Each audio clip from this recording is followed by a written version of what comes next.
नमस्कार, मी इंजिनियर केतन सुहास क्षीरसागर. येणाऱ्या आपल्या अहिल्यानगर महानगरपालिकेच्या आता जी निवडणूक होत आहे तिथून प्रभाग क्रमांक 3मधून मी उभा आहे.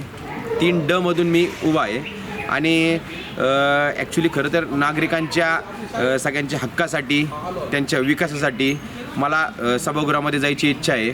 त्यांची सेवा करायची मला सगळ्या नागरिकांची प्रभागातील.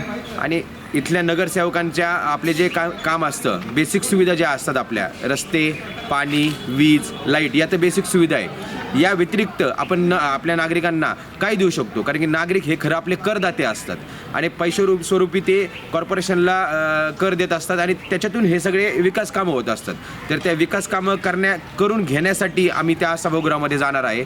ती आम्हाला त्यांनी सेवा द्यावी. तसेच हे जे इथं असलेले नाले वगैरे आहेत, ह्या नाल्यांना कशा पद्धतीने दर पावसाळ्याच्या आधी स्वच्छ केले जातील, त्या म्हणजे जेणेकरून ते पाणी वाहणार नाही, कुठं पूर परिस्थिती तयार होणार नाही, याचा आम्ही एक प्रयत्न करू. तसेच गार्डन असेल, आपल्या एरियातले जे गार्डन आहेत ते गार्डन कसे अद्ययावत करता येतील ते पाहूयात.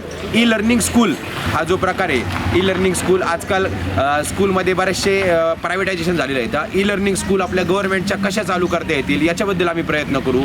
वाचनालय द्यायचं आम्ही प्रयत्न करू, जेणेकरून ज्येष्ठ नागरिक असतील, काही युवती वर्ग असतील, त्यांना वाचनाची आवड येईल. वाचाल तर वाचाल, त्याच्यासाठी आम्ही ते वाचनालयाचं एक करणार आहोत.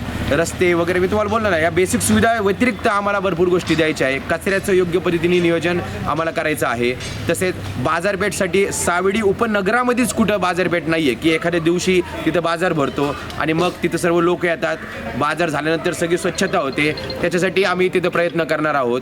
तसेच CCTV कॅमेरे सुरक्षेसाठी प्रत्येक एरियामध्ये आम्ही CCTV कॅमेऱ्याचं अरेंजमेंट करणार आहोत.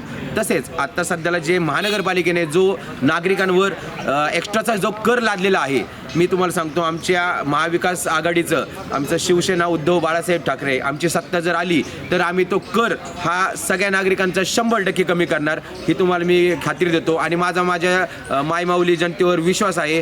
ते आम्हाला त्यांची सेवा करण्यासाठी सभागृहात पाठवतील, मी याच्याबद्दल विश्वास व्यक्त करतो. जय महाराष्ट्र, जय